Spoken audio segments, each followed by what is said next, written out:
everyone. Welcome back to episode 4 of LMA. We are joined with the infamous, the often spoken about, but never appeared Vince. Hello. Who is just the ominous voice in the dark. The voice of God. Tom, I am your father. Daddy, chill. Jesus. It's too early for that sort of talk. I am now uncomfortable. Only just becoming uncomfortable now? Wow. You know, So my this tolerance. is... Yeah, that's fair. That's fair. You have a high tolerance for being uncomfortable. Yeah, so we've spoken about Vince a couple of times in previous episodes. He was supposed to join us last week for episode 3. And the week before. And Yeah. The week before that. Well, For that. specifically last week, it was going to be, yeah, sure. But he decided 12 months ago that he was going to get married on the day that we were going to be recording. So He decided 12 months ago to he get was married going to to his get married on the day anniversary. that we were recording. Yeah. Yep. I mean, I'm So- clearly so you- just so- not so- omniscient so- enough. You only, Yeah. you only just got married a week ago, is what Tommy's saying. No, 12 months ago, he decided to get married. On the day And that we then- were filming. So we're recording this. So his anniversary falls upon the day that we're recording. That's better. Yeah. Because he's not, yeah. He needs to have that foresight to be able to go, oh, hang on. We're going to be doing a thing that we've never spoken about. Because LMA was totally not a thing 12 months ago. It wasn't even a thought 12 months ago. But Vince probably should have had the foresight to go, nah, actually, let's change the date. Because it's going to fall onto a recording day. Yeah, might be. Yeah. That's all right. We'll forgive you this one time. Just don't let it happen again. All right, I promise. So you're going to have to tweak the calendar to make sure it doesn't happen again. I'll let Carly know. I'm sure Yeah. she'll be incredibly pleased. Yeah, that'd be great. Thanks. But in all seriousness, Vince is going to be joining us for hopefully a large majority, if not all, of future episodes. The first episode that we did, I tried taking that role and switching between different scenes, different camera angles, and showing evidence and all that sort of stuff, but it did not end well. So Vince is going to be taking that role so I can focus on talking with Tim, and Vince will chime in with his bits and pieces here and there. So hopefully this will then produce a much better podcast. That's my theory anyway. I don't know if it's going to work or not, but that's the theory that I've got. This thing, is it going to work? Well, realistically, it's all up to Vince for it to work. So everything that No we're pressure. doing is riding on Vince, is what you say. 100%. Poor bastard. No pressure, Vince. No pressure at all. Cool, the cucumber over here. Don't know what you're talking about. Good. So I know last week we ended saying that we were going to be doing urban legends. And that was the plan. Back then it was a plan. It was a plan up until Monday. I believe it was Monday. Was it Monday or Tuesday? Monday was the last day where I was like, we're going to be discussing urban legends. This is going to be cool. I can't wait to talk about urban legends. And then on Tuesday, something happened over in America that made me go, hang on, let's put urban legends on the back burner just for a moment because we need to discuss, essentially redo episode 1 already. Because there was a big hearing. Breaking news. Yeah. So if you haven't heard, over in America, Congress had a meeting, the first meeting in 50 years, to discuss what is now known as UAPs, formerly known and more commonly known as UFOs. They have declassified some new footage, which, yes, it's been on the internet. It was leaked like 12 months ago, roughly, I think. So, but I always love that new footage, but it was out 3 years ago, kind of thing. yeah. But now the difference between leaking footage and then this is that you've got all of Congress are now actively discussing it, so that you can actually watch. It goes for about an hour and a half on YouTube. The congressional hearing about this, so you can sit down for an hour and a half, watch the whole thing if you so choose. I did not choose to do that. I was going to do that this morning, but that was at like 9:30. Yeah. So I let the hearing go, and I looked up highlights and stuff like that. So we do actually have evidence, which is cool, because I think this is we had some in the first episode, and then we just neglected it because it was quite difficult to jump between everything. Yeah. So Which is understandable when you're one man trying to put up with the evidence and everything, because it's just not going to work. No, definitely not. So, but now with Vince here, it's going to work. Hopefully. It's no. You're not hearing me. It's going to work. All right, it's not going to work. Sorry, it's going to work. It's going to work. Definitely going to work. So let's go back to the declassified stuff that we did speak about briefly in the first episode, which are the three main videos, the three really big videos. So Vince, can you please bring up, I think, where is it? Here we go. Okay, so we've got the first one is Dave Fravor's Tic Tac video. Can you please bring that up for us? Yep. If you could kindly, sir.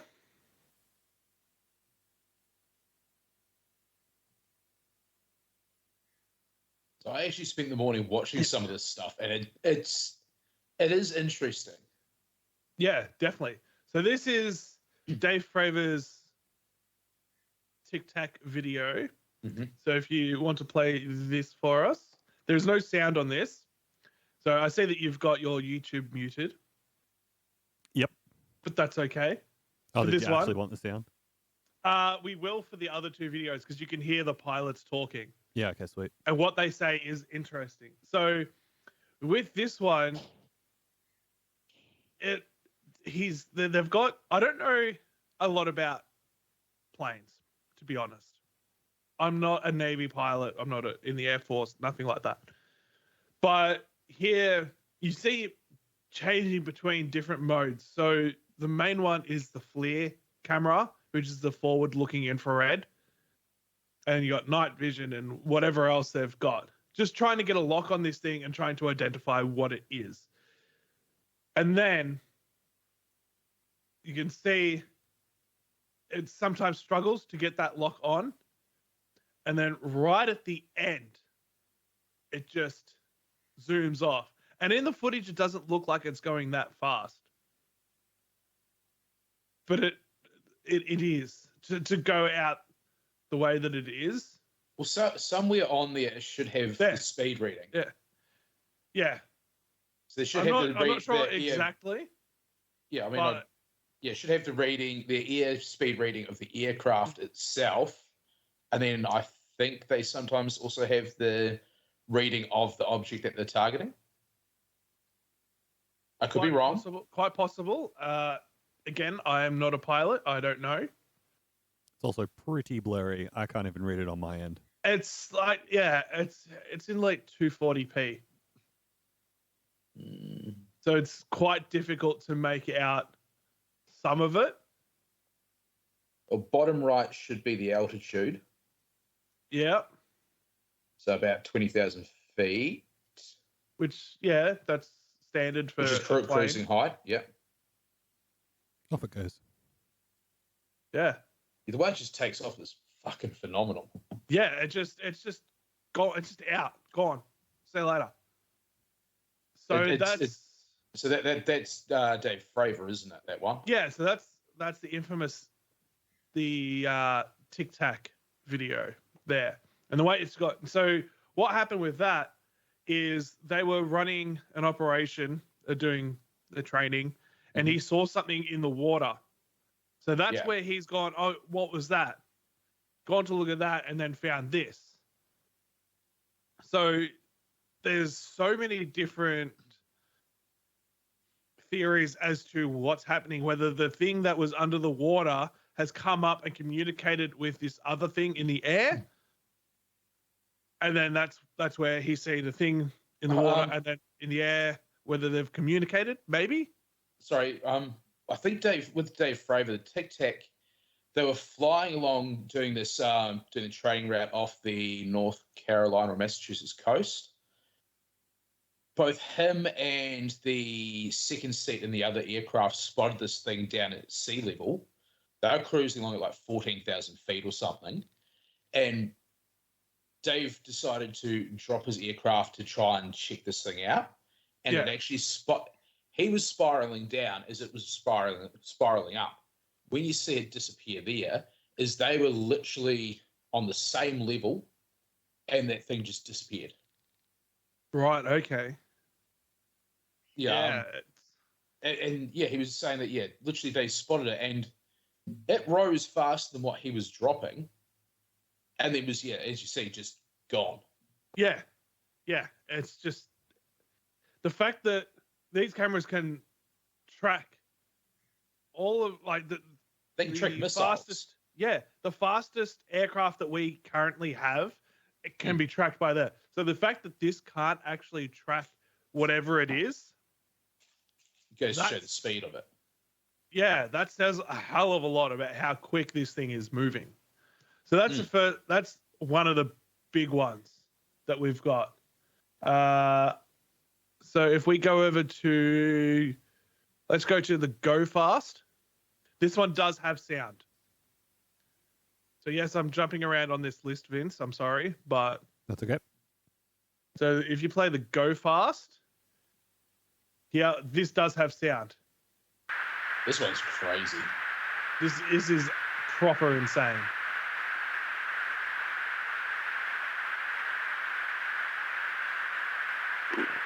This is just another. This should show you again how fast these things are traveling. Roger. There's troubleshooting. Can you box moving target? I mean, that's tracking. No, I took an auto track. Oh, okay. Can we play that again? Oh my gosh, dude. Wow. Give us 1 second. I'll let it run out and play it again to start. And play it again. Okay. Yeah, this.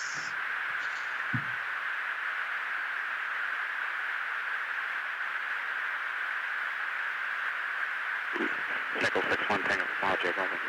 Oh, got it! Woohoo! Roger, there's troubleshooting. Can you box moving target? 602. No, I took an auto track. Oh, okay. Oh my gosh, dude. Wow, look at it fly!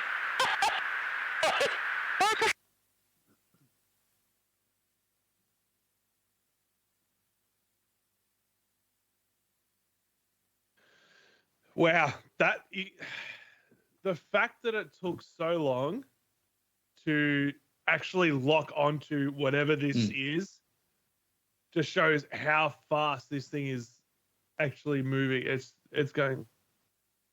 So it's just blisteringly quick. And the distance away that it must be, the relative speed that it's moving at must be bonkers.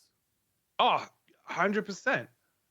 It's absolutely insane. And we don't have anything anywhere on Earth that can travel at these speeds. We There's probably a lot of do, these, but not at that height. Well, yeah, a lot of these things, they break the sound barrier. That's how quick that they go. But there's nothing happens. So normally when something breaks the sound barrier, there's this almighty boom. But these things, for whatever reason, quite often there is that boom doesn't happen. Especially when you consider, like the Tic Tac, which was moving at, a decent speed and then just disappears, but they don't report any of that sonic boom. Yeah. It disappears. You'd expect that to happen because it's just instantly breaking the sound barrier from effectively a stop. Yeah. So they don't actually know what the propulsion systems are either, because if you look at the propulsion systems of any plane, rocket, whatever we've got, it's something coming out at the bottom which pushes it along. That is the propulsion system that we have, that we know. We know how that works. And if they, looking at these craft through the flare, then they're going to see some sort of gas, some sort of heat being expelled from the rear of these aircrafts. Yeah. But they don't. There's none of that. It's literally just the craft and whatever the backdrop is, whether it's looking down at the sea, whether it's a hillside, whether it's the sky. There's nothing. There's no actual, distortion. Yeah, distortion behind it. Yeah. Yeah. It doesn't matter what the propulsion system is. On camera, you are going to see something coming out of the back to push it along, as far as we know how these craft work. But this is clearly demonstrating that there is some kind of technology out there that we don't know about, that we don't know how it works, we don't have access to currently. It's freaking mental. It's like, yeah. And I think we were discussing during the week is it because where these craft are designed, they have a different atmosphere. Ours might not be as dense as their atmosphere. Therefore, when they get up to speed or when they take off, they're not actually breaking our atmosphere to create this sonic boom. Yeah. Or is there some kind of time dilation? Or that. I don't know how that would work. Yeah. I mean, as far as the physics that humanity understands, it wouldn't. No. It would. You can't have them moving at a regular pace and a different time rate than us. Yeah, but maybe it's a thing work as we know it. No, that's it. That's as we know it. But maybe, I don't know. I'm just spitballing ideas, and it kind of, yeah, that whole time dilation thing. I don't know if dilation's the right word there, but manipulation, or that time difference, kind of like what's that movie, Christopher Nolan, Interstellar. Yeah, Interstellar. Yeah, where X amount of time on this planet is X amount of time on Earth. Yeah, but if I don't know how they could do it if they because stay in that time rate. Yeah, because it would be hard to stay within that time rate because you're taking that planetary cycle and bringing it with the vehicle. Yeah, which you wouldn't be able to do. It's cool to think about. I don't know. It's a cool. I think it's a cool idea. Plausible, probably not. Cool idea, yeah. Sick. There you go. Idea for a movie. Or like the multiple universes and parallel dimensions. Maybe it's them. Are they moving within another dimension or another universe that's somehow crossing over with ours? Yeah. Therefore moving faster. Yeah. Potentially. Possible. Because there are theories around that, around all of these multiple universes. Like there's a theory, like there's so many different theories out there about what is the universe and what's beyond the universe. So that's, maybe there's some kind of a glitch or a tear or whatever you want to call it, where they're able to sort of, use that glitch, use that tear to be able to come into our universe. Yeah, maybe. Who knows? Or maybe they've just got some kind of technology which negates that boom from the sound barrier when they break it. Some sort of sound dampening or something. Yeah. Or maybe they're just so streamlined that they can just essentially glide through it and it doesn't disrupt it. Maybe I don't know. Like a pin going through, I don't know, water or something, it's not really going to, cause much disruption. Yeah. Yeah, exactly right. Possible. So plausible. Yeah. Is that the reason? Who knows? I don't know. We've already stated we're not experts in anything, so professional idiots. Let's move on to the last one there, the gimbal video. Now this one, again, this one's got sound, so Tim, bit of hush hush. Sorry. Dude, this is a fucking drone, So, bro. Vince, can we please see this? There's a whole fleet of them. Look on the ASA. My gosh. They're all going against the wind. The wind's 120 knots from the west. Look at that thing, dude.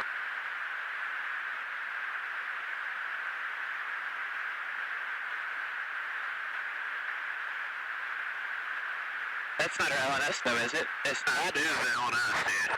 Well, if there's like... Look at that thing. It's rotating.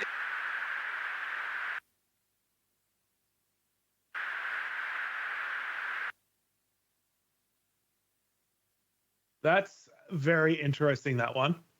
And this is the one that I was talking about earlier on in the week, was this video here. Yeah. With the way it twists and turns, and it's not as though it's doing it quickly either, like you'd expect. It's like moving with or against the wind. It's just very slowly tilting through.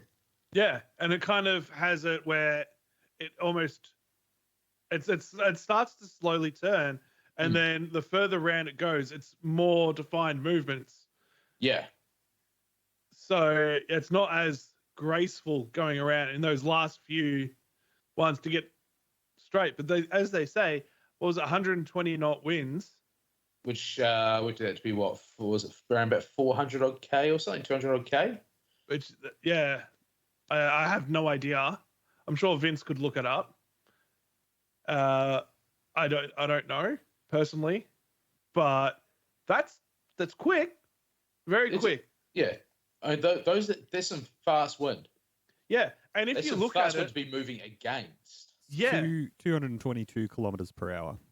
Wow. Yeah, that's not slow. That's a lot of airspeed and a lot of air pressure. Yeah, pushing against it for it to be moving quicker, also faster than the actual airspeed. And if you look at it as well, the direction that it's going, when it tilts and rotates around, it almost looks like the flat side is going forwards rather than having the nose of it where it comes down to a point so then the air can glide over the top. It almost looks like it shouldn't be going that way because it almost looks flat, more flat. So there's going to be more resistance. Yeah. And yet it keeps going. Which just doesn't make sense because no, the more surface area, the more pressure, the slower it's meant to go. Yeah. And there's, again, no visible propulsion system. There's none of that distortion out, from any part of it that you'd expect to be some sort of propulsion. Yeah. You can't see anything at all. It's just there and it just moves. So it's almost like you're doing bad CGI. You're learning CGI, and you're only thinking about, I've got to get this thing from here to there really quickly, and you're not thinking about what's happening on the back end. Yeah, the actual, I don't know whether we call it the physics or the engineering or anything like that. You're just thinking about, like I said, moving that particular object from A to B. Yeah, that's genuinely what it looks like. But these have all been ruled as totally legitimate videos. So there's no doubt that this has been bullshitted by the Navy or the Air Force or the US government or anything like that. And saying that you look at that view now and you do see some hazing around that. So whether that's the air moving over the object and heating up. Potentially. Or, it could. To a certain point, FLIR can pick up reflections, but that would have to be a hell of a reflection. So see there? Yeah. So if you look at that, whatever IR, so there you go, that's infrared. So IR is going to pick up a bit more of the light rather than the actual heat itself. They've got the haze around it. Is that maybe that's some kind of a force field or something? I mean, if that is IR, then only one of those surfaces is going to be showing any sort of reflection anyway, because it would be the surface that's facing the sun. Whereas this is all around it. Yeah. So that's why it's maybe it's something that's coming off of the actual craft rather than something from Earth, whether or from within the solar system, being the sun or anything like that. Maybe this is something being emitted directly from the craft itself as some kind of a force field, some kind of a shield or whatever it happens to be. Yeah. Maybe it's a cloaking device that hasn't worked properly. Possible. Who knows? Maybe they've got this cloaking device, something that is emitted to, and then they can fly through and go through undetected. Yeah, I mean that's completely plausible. I mean, we don't know what technology they have. That's the thing. Yeah, and they may, because you got to think about it. If this is to be believed that it is some kind of alien life that has come from another planetary system and is here to observe or whatever it happens to be, they may look at how far we've come in the last 50 years with technology on Earth. Yeah. Look at how far we're going to be in another 50 years, in 1,000 years. Where are we going to be in 100,000 years' time, technologically speaking? Yeah, I mean, I doubt we could be close to their level. No, but in 100,000 years? Well, with how dumb we are, I doubt we could be close to that level. I think, okay, 1 million years, 2 million years. If we're still around, yeah, I'm sure we could probably get to that. Yeah. So these... But at that point, they'd have to be here and share their technology. But what's to say that if this... Okay, 51. And another thing, is this a manned craft or is this a drone as well? That's what you got to think of. I don't know whether it's manned or unmanned. And if it is manned, have they been put into stasis as well? Yeah. To be able to come here. Or is their life, maybe their life, like we've got about 100 years. Let's call it 100 years of the average human life. Maybe their average life is 1,000 years. Yeah. On Earth. Some maybe ridiculously long time. Yeah. There's nothing to say that could be. 100 years in our time could, like we were discussing, the whole time distortion thing. They could be in their 20s when in all reality they're like 357 or something. Yeah. Or what's to say they're not AI? If it's manned, maybe it's AI. Which would come down to it being a drone. Yeah, a drone of types. Some kind of, a drone. It's manned with AI intelligence. This artificial thing that they've created. Or maybe they've got some kind of a link to it so then they can talk directly or whatever. Who knows? The possibilities are almost endless. There could even be a mothership sitting on the dark side of the moon for all we know. Could be. Anything's possible. But where we're going to be in 1 million years, maybe they have been around for 1 million years. Maybe their civilization started millions of years ago. Yeah, billions of years ago, even. Yeah, and then so they've got the technology, and maybe they've got different elements on their planet. So what's to say that they can't come up with something like this? Just because we haven't got it here doesn't mean it's not somewhere else. Yeah. So this is very interesting. Those 3 videos they've been around for a very long time, but they are still very interesting and pose a hell of a lot of questions. I mean, because there's also, I saw today, have you seen the flyby footage? Yes, we will be. Okay, let's bring that up now. Now, this one, I don't think there's any audio to it, but this one I think is. There might be. So let's go. I'm a little shaky on this one. So let's go into that first one. The first video? Yeah, the first YouTube link. And let's skip ahead to. We'll hear the start, because this is where the Deputy Director of Naval Intelligence, Scott Bray, is talking. Chairman Schiff, Chairman Carson, Ranking Member Crawford, and committee members, thank you very much for the opportunity to be here today to highlight the ongoing work of the Department of Defense regarding unidentified aerial phenomena. Yep. Since the early 2000s, we have seen an increasing number of unauthorized and or unidentified aircraft or objects in military-controlled training areas and training ranges and other designated airspace. So they're Reports of definitely talking sightings about are frequent UFOs. and There's no. We attribute this increase in reporting to a number of factors, including our work to destigmatize reporting, an increase in the number of new systems such as quadcopters and 428, and this is where the flyby footage is. Assets. In short, there's rarely an easy answer. For example, let me share with you the first video that we have here today, which shows an observation in real time.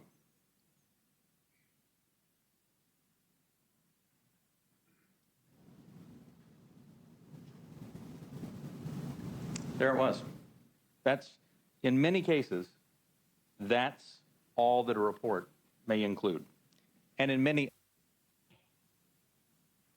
That's all it is. That is... Yeah. Now, you see, I'm a little iffy on that There one. it was. That's... Are you? Because, yeah, sure, you can see a dot when he's looking out the side there. But that could be just about anything. It could be. And then with the way it goes across the front, who's to say that's not a Mylar balloon caught up in the airstream? Because it is round, and it's shiny, and it flies literally right past the front of the plane.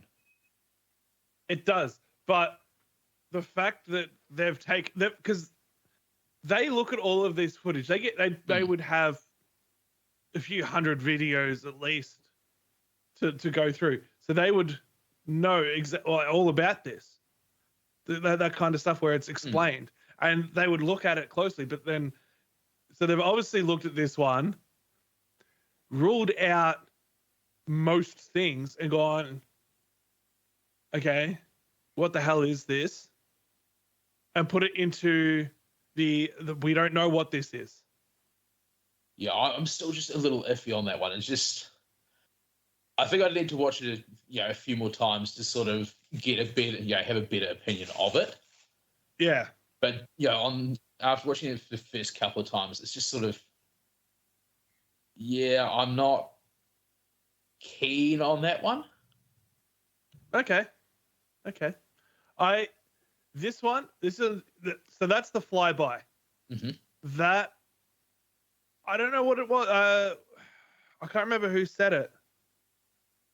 Well, I can't remember if it was Dave Fravor talking about it or Christopher Mellon, or it was someone that I was listening to, and they said that this was possibly the most emotional footage because of how close it comes to the aircraft. Yeah, which is literally right in front of it. Yeah, it's right there and flies straight past it and keeps going. I've got a freeze frame if you want to have a quick look at that. Yeah, throw it up. Yeah, let's have a look at this freeze frame. So there's going to be a bit of a delay because we're watching this on Twitch and we're not sharing a screen. So yeah, so it's blurry as all hell. Which all this footage normally is blurry as hell. Yeah. It could be the best HD cameras in the world and still be blurry as hell. Look, it's got to be. It's got to fit that aesthetic. There it is. Yeah. So it's almost like it's in two pieces, isn't it? You got this top shiny part and then this darker part underneath. Well, that top shiny part, would that be possibly the sun shining down onto it? Because it's only at the top. So I'm thinking it could be the sun. Yeah, I'm thinking it's the sun hitting it, making it reflect and look really bright and silver, and then you got the darker bit underneath because that's obviously the darker part seems to have this weird shape to it, almost like it comes down and then sort of branches. It has a piece that branches off of it. Potentially, I don't know. I look at that and I feel like it's quite possibly one craft, essentially. I'm not saying it's not one craft, but it's it's a weird shaped craft. Yeah. Well, that's the thing. We've got our own specific Hollywood interpretation of what a UFO is. Yeah, just a good old flying saucer.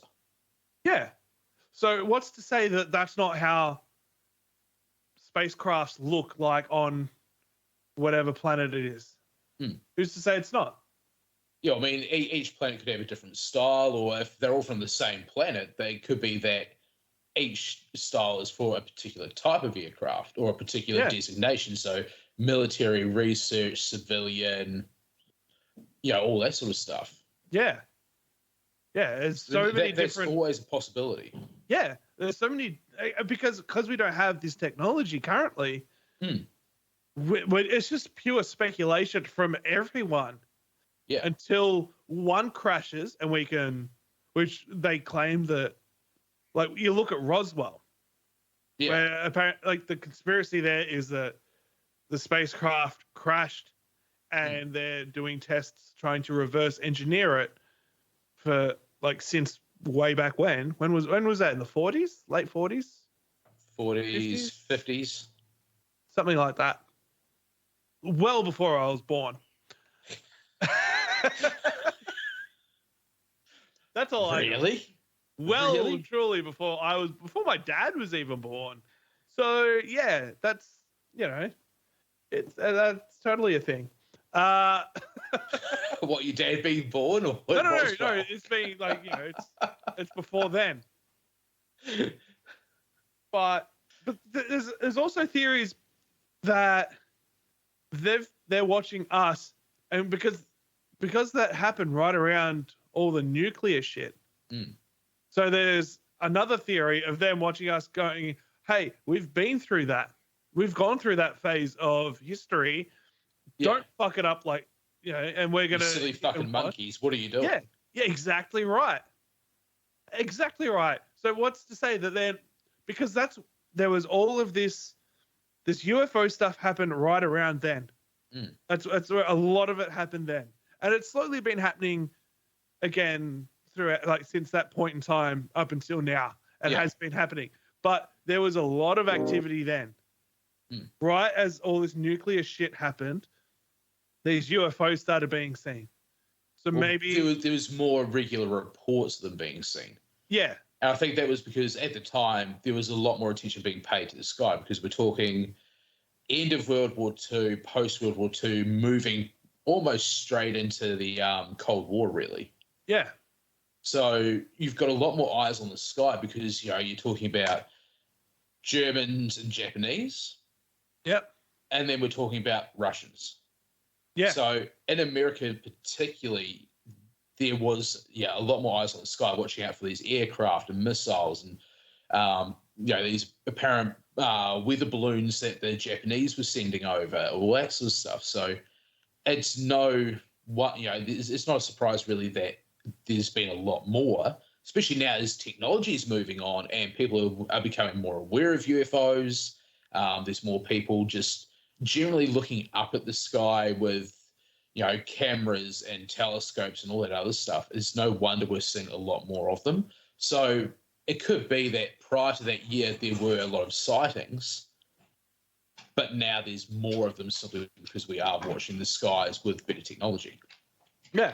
Yeah, there's a lot. Yeah, more eyes on the sky. We're potentially going to see this a lot more and have the evidence there. So then we can analyze it over the course of time. And then who knows, maybe in 50 years' time, we're going to look back at some of this footage and go, oh, hang on, this, and then link it up with something that we've discovered in 50 years and go, oh, okay, cool. Yeah. This is now technology we've got access to. And who knows, in 50 years' time, we could be able to go, oh, well, that's a craft from X, Y, Z, and, it's this particular type of craft rather than just, oh, it is an unidentified flying object, or UAP, as they're now calling it. Yeah, unidentified aerial phenomenon. Phenomenon. Phenomena. No, I believe it's pronounced phenomenon. Phenomena. Phenomenon. Phenomena. Banana boat. I don't know. You took the next step with that. I did. That's what I do. That's my thing. Don't you take my thing away from me. Okay? Don't take this. You don't do that. I'm sorry. It's yours. Thank you. I thought my thing was taking it one step too far, but clearly it's not. Let's go to of that first one, 558, where there's more footage. This is the flashing triangle. Have you seen this flashing triangle footage? Yeah, I was watching that today as well. Yeah, so this one is again quite interesting. The stigma has been reduced. We've also made progress in resolving the character of a limited number of UAP encounters. For example, let me show you a couple of another video and image taken years apart in different areas. In this video, U.S. Navy personnel recorded what appears to be triangles, some flashing, recorded several years ago off the coast of the United States. This was recorded while the U.S. Navy ship observed a number of small unmanned aerial systems in the area. And importantly, the video was taken through night vision goggles with a single lens reflex camera. These remained unresolved for several years.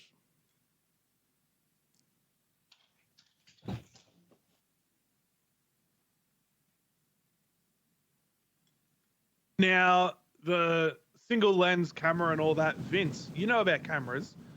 I sure do. Why is that something specifically mentioned, do you think? Well, it definitely makes the fact that it's showing up as a triangle interesting. Unless there's something really weird about the particular lens that they were using, there's no way that the triangle would just be an artifact of bokeh or anything like that. So yeah, it's definitely weird that it's a perfect triangle, and there's not really a technical reason why the camera would produce that effect. That's what I was wondering, because it doesn't look as though there's any real flair around it for it to be anything causing it to look as though it is, in a triangular shape. It does look triangular. Yeah, it's a very, very perfect triangle. I mean, correct me if I'm wrong, but when it comes to light, when you're looking at any sort of light through a lens, you normally have some sort of haloing around it. Is that correct? You can quite often have haloing. It really just depends on the glass elements in the lens that you're looking through more than anything at all. Yeah. And particularly on a piece of military equipment, it's not necessarily going to be the best. As with all of these kinds of military things, they will have cutting edge technology in some areas and then cheap out as much as humanly possible in others. Sounds about right. But I mean, also, you got to take into consideration the fact that it looks to me at least, looks like they're filming through the canopy of the cockpit, which you'd think would give some sort of bending of the light to some extent. But that is a completely perfect triangle. Yeah, and you can see that there's like an antennae or something like that in the footage and clouds and stuff like that. And there's no triangle artifacts or triangle reflections. All of the grain, when it zooms in really close, all of that is just, normal pixelated grain. And this thing is a perfect blinking triangle. There's no technical reason why you would ever see that in a camera. No. And you've done photography for a very long time. Have you ever seen anything like that, or anything even close to that? I mean, yeah, you can absolutely get, anamorphic lenses, cinema lenses, where the lens flares that you get actually take on a very specific shape. And you can create these kind of effects digitally. Like, for example, in the movie Scott Pilgrim versus the World, there's a scene where I'm pretty sure it was a digitally created out of focus highlights, which are called bokeh, in heart shapes. So all of the point light sources like street lights or car headlights and things like that, they actually took on like a heart shape because Yeah. they digitally manipulated it to do that. And on anamorphic lens flares from cinematic lenses like that, yeah, they absolutely will take on squares or specifically shaped ovals and things like Yeah. that, where it's obvious that the shape of that highlight, that lens flare, is being manipulated by the lens that it's going through. So does that only work for light, or would that work for any sort of source? It only works for light, and that's why on like a normal camera lens, if you take a photo pointed into the sun, the lens flare that you get off of that across the camera and across the shot will be circular, because that's how Yeah. normal camera lenses are designed. And it's not just one that you can track like that. Mm. It's multiples. Yeah. Yeah. Yeah. So even that, yes, it's possible to recreate this, but not as a single flashing source. Correct? Yeah. So yeah, that's very, very interesting footage. I don't even know what Yes. to say about that one, because that one's quite old. That was from 2019. So it's not even like that one is super old or anything like that. It's still fairly recent, and it's just Yeah. it's a hard one to grasp. It is. Especially seeing as how we're not seeing it through, FLIR. We're not seeing it through IR. We're seeing it in standard night vision. Yeah. And it's so bright when it flashes as well. And that's near perfect. It's near perfect triangle. Yeah. Definitely. I don't know. There's something about that one that, yeah, it's different. It's very different, that one. Because a lot of the others are just, oh yeah, here's a craft, it's doing things. Whereas that one is, here is a near perfect triangle. Yeah, and that flashes. That's moving. Yeah. I mean, if there was more to it, if there was more, if it was being tracked with a different camera, if there was, a little more backstory to, how they picked up on it, then yeah, you could probably comment on it a bit further. But yeah, it's just one of those ones where you have to wait until someone else brings out something to go, well, yeah. Yeah, this one, I don't even know what to say about this footage, to be honest. I don't know. I would just add, with all of the other ones that we've watched so far, one of the simplest explanations is that it's an artifact of, like a fault in the FLIR sensor or something like that. Like a smudge on the lens, or yeah. One of those things that you can toss out as completely unverifiable as the actual explanation, but also is simple enough that it's plausible. Yeah. But this one, there's nothing like that you could say about it. Yeah. Yeah, this is just, this is very, very interesting. And yet there'd still be plenty of people out there that would just straight up dismiss this. Yeah, I mean, it's like with everything that we talk about, there's a lot of people that argue and they'll just dismiss it no matter what. But to me, at least, unlike say the flyby, which is the one that I was the most, on the fence about, this one here is a little more definitive, because you do see it sort of track in from behind the clouds. Yeah. At the start there. And then, given the fact that it is this perfect lit up shape, which, goes from being in the dark to be, flashing, if you like, it's probably, the most, to me at least, is the most undeniable to a certain degree. Yeah. Yeah, it is.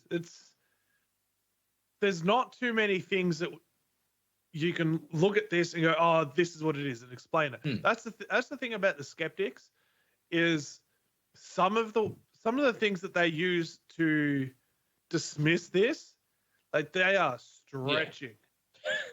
It's not like with paranormal where you have so much that you can say to be like, oh yeah, no, it definitely is not.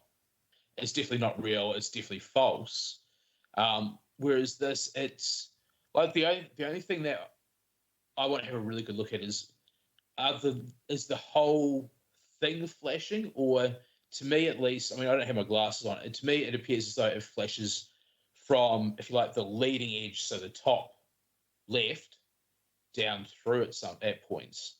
Whereas other times it looks as though it's flashing from a different side first. That could just be rolling shutter, which is basically an effect where the way that most cameras will record a frame of video is that they'll start at the top left and they'll take the top left line of pixels and then the next line of pixels and so on. Very, very few cameras will actually do a whole frame all at once, which prevents that effect. Pretty much only cinema cameras will do that.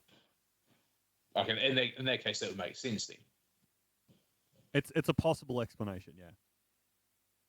Yeah, so, and this is why we have Vince here to do the technical discussion on stuff, because I don't know that stuff, and I've got no fucking clue about that stuff. Yeah. All right, let's move on. So the last YouTube link that I sent to you, Vince, this is again from the hearing that they had in Congress earlier in the week. So this is taken from just basically a highlights package, which went for about 10 minutes. It's a privilege to be here with you today. Two sections of it that I took out. Unidentified aerial phenomenon, or UAP. So if we skip to 5 minutes and 22 seconds, developmental programs. There's a couple of minutes where they're talking about it's also been reported Maelstrom that there have been air-based UAP weapon observed deactivations. and interacting with and flying over So if you just sensitive want to military play that facilities, in its particularly not just entirety. ranges, but some facilities housing our strategic nuclear forces. One such incident allegedly occurred at Malmstrom Air Force Base, in which 10 of our nuclear ICBMs were rendered inoperable. At the same time, a glowing red orb was observed overhead. I'm not commenting on the accuracy of this. I'm simply asking you whether you're aware of it and whether you have any comment on the accuracy of that report. Let me pass that to Mr. Bray. You've been looking at UAPs over the last 3 years. That data is not within the holdings of the UAP task force. Okay, but are you aware of the report, or that the data exists somewhere?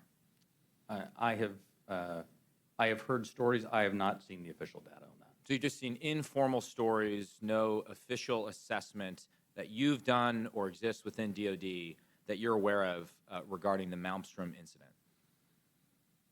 All I can speak to is what's within my cognizance, the UAP task force, and we have not looked at that incident. Well, I would say, it's a pretty high-profile incident. I don't claim to be an expert on this, but that's out there in the ether. You're the guys investigating it. I mean, who else is doing it? If something was officially brought to our attention, we would look at it. There are many things that are out there in the ether that aren't officially brought to our attention. So how would it have to be officially brought to your attention? I'm bringing it to your attention. Sure, so, this is pretty official. Sure. So we'll go back and take a look at it, but generally there is some authoritative figure that says there is an incident that occurred. We'd like you to look at this. But in terms of just tracking what may be in the media that says that something occurred at this time, at this place, there are probably a lot of leads that we would have to follow up on. I don't think we are resourced to do that right now. Well, I don't claim to be an authoritative figure, but for what it's worth, I would like you to look into it. And Sure. if for no other reason, you could dismiss it and say this is not worth wasting resources on. Will do. And have we attempted to communicate with those objects? No. So we don't So- even put out a Let me just bring up here. So, Vince, if you want to bring up the report, the Daily Mail article that I have here.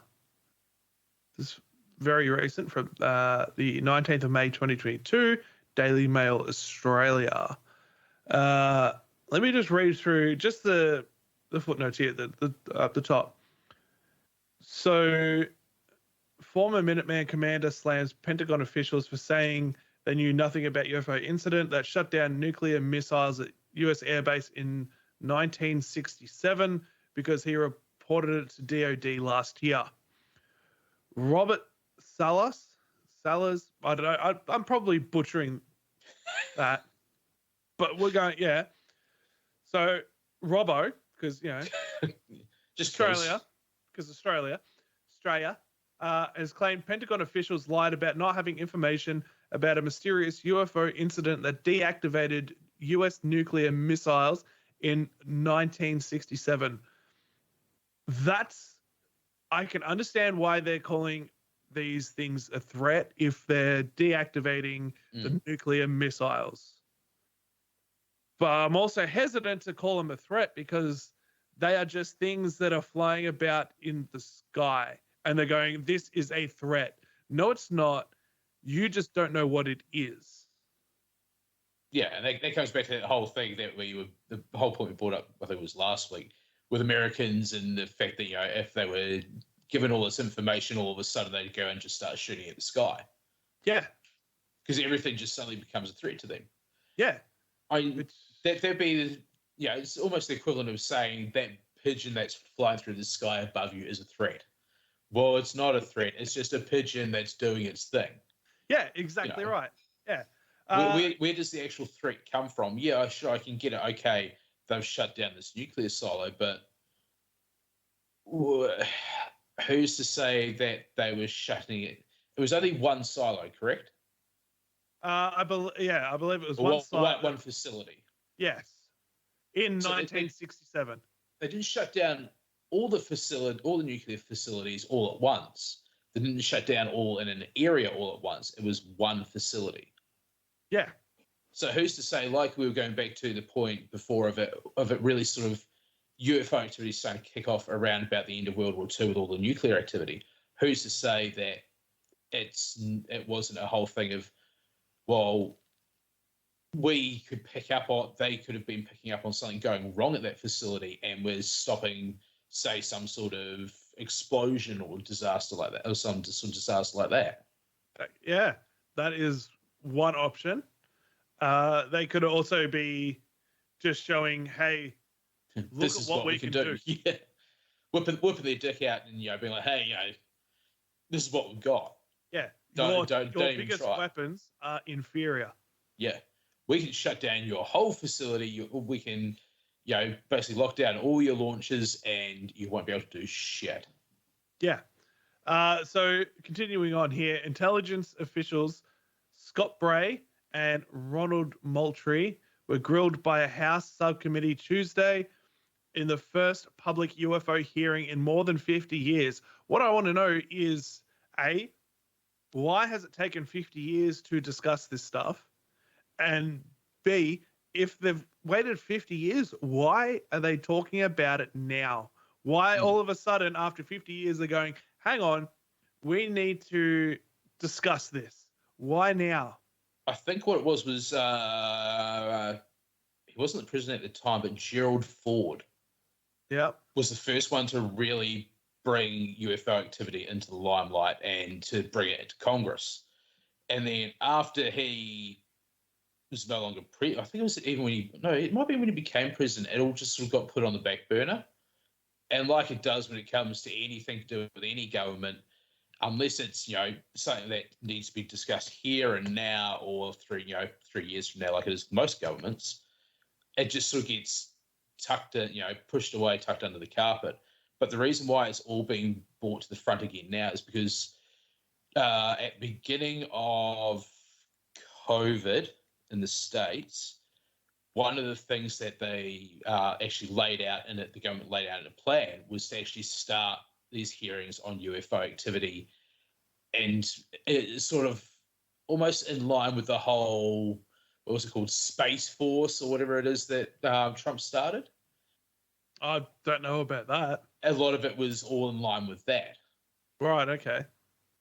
So I know there have been presidents in the past that have wanted to know and have said that they are going to release Gerald Ford was the one who really pushed it, and that was when he was still senator, though. Yeah, Clinton also said the same thing. Mm-hmm. Nixon, I think, was it Nixon or someone also said it. There have been a few that have said that they are going to declassify all this footage and put it out there into the public realm, and then it hasn't happened. Yeah, but funnily enough, it was under the Trump administration that was actually pushed. That's interesting. Because it was done. Yeah, it's part of a report. Like I said, I'm trying to remember something that I quickly read last night here. It was a report that was done, beginning of COVID in the US for something that, and while everything was kind of shut down and not moved, nothing was really moving as quickly through the Senate, for these things to for some people to start to look into this stuff and to start to declassify it. And it just so happens that it was also around about the time of year Trump's Space Force that it really started to sort of go, okay, well, let's start these hearings. Okay.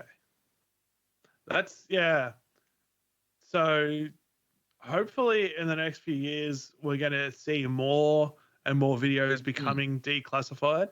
So I'll just go through the rest of the notes here. Asked about the incident at Malmstrom. Bray said that data is not within the holdings of the UAP task force. I have heard stories. I have not seen the official data on that. So they're really trying to, trying to cover something there. They're trying to handball it, essentially. It's not our problem. But Salas told DailyMail.com he reported the event at the time, has spoken about it repeatedly, and reported it to the government's UFO task force in 2021. The response I got was, we already know your story, so unless you've got something new, we don't need to hear what you've got to say. That speaks volumes. Does that tell him to shut the fuck up and piss off crackpot, or is that them saying we actually know more about this than what you think we do? I feel like that's them going, we don't care about your story. We don't need to hear about it. We've heard it. Everyone's heard it. Shut up. I don't think it's we know more about this story than you do. But then again, that's also the way it's been written by the Daily Mail. Yeah, so I don't know. It could have been anything. They could be paraphrasing quite heavily there. Yeah. Not pictured off screen of the little scroll that I've got going is like 9 out of 10 articles being shitty celebrity, like paparazzi articles. So, Yeah. But this is the Daily Mail that we're talking about here. Yeah, that's true. So it could be the complete opposite of what they've written, really. Yeah. The former Air Force captain was on duty at Montana's Maelstrom Air Force Base in March of 1967 when a mysterious red orb flew over. Security guards witnessed a glowing red saucer-shaped orb, and seconds later, klaxons and warning lights went off, warning that the nukes had become inactive. Within the next few seconds, we had lost 6 to 8 missiles to a no-go condition or inoperable. So that right there, with that, I can understand and I can see why they're saying it's a threat. Yeah. And the fact that this is all sort of starting to come out now, when this happened in 1967, I feel like it should have been. Well, 67 was height of the Cold War, wasn't it? Could have been, potentially. I have literally no idea. I'm not well versed in history and dates and years and all that sort of stuff. You see, I mean, something in the back of my slightly messed up brain is telling me that 67 was like peak Cold War time. Yeah. So I could definitely see why it would be, if that is the case, I could see why it would be considered a threat. Yeah. Yeah, definitely. Most definitely. It's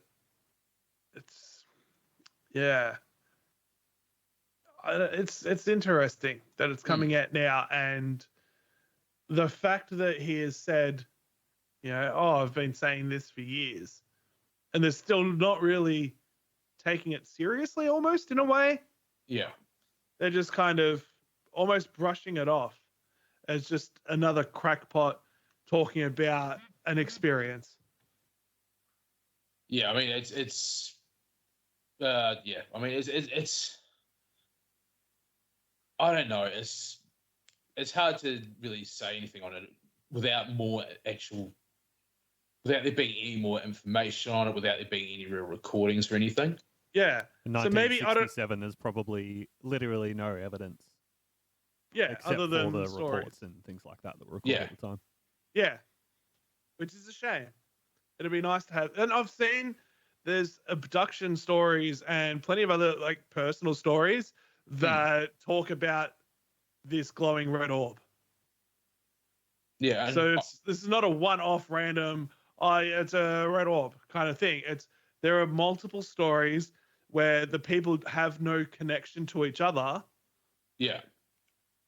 And yeah, they've come through with all these random connections. So, but it's what we do as human beings. We make random connections between things that aren't necessarily connected anyway. No, but I feel like there's a pretty big connection if someone goes, yeah, it's a red glowing orb, and then someone else goes, yeah, it's a red glowing orb.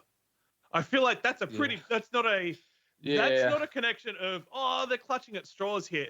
That's a connection of, is this the same thing?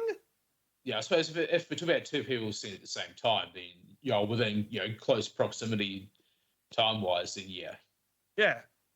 So even things happening years and years apart, when you've got these similarities, you kind of have to look at it and go, well, maybe it's pretty spot on. Yeah. Maybe this is something that we need to look into and pay attention to.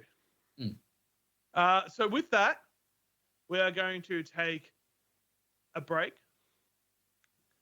an extended break this time for reasons, and we will reconvene momentarily. Excellent. We're back soon.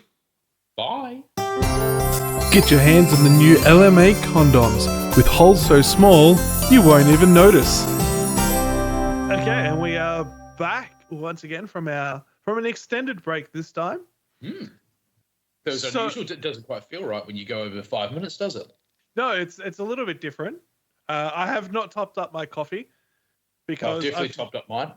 Yeah, well, I feel like 2 liters of coffee is enough. That's why I should probably stop there at my 2 liters, because if I keep going, I'm going to get the shakes and my heart's probably going to give out and be like, nah, this is too much caffeine. I'm out. I quit. Yeah, let's not talk about heart issues, eh? I've got another doctor's appointment this week. Let's not talk about heart issues. Yeah, right, okay. Hopefully it's a positive. I've got another doctor's appointment this week. That you have, and the doc goes, good work, Tim. Yeah, I doubt that. It doesn't seem to matter what your ailment is. It's always weight related. Yeah. Everything a doctor says is going to be weight issues. Yeah, especially for those who don't watch us on stream or don't watch the actual footage on Spotify. I'm a fat man. I'm very much a fat man. It's pronounced we are fat men. We are a fat man? Sure. Except for Vince. Vince is scrawny. Yeah, not as scrawny as I used to be.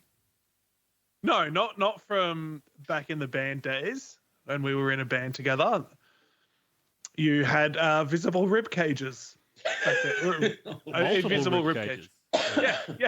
Yeah. We used to call you ribs back in the day because you had multiple rib cages. The last time my ribs were invisible, I was still a fetus. Yeah, that's true.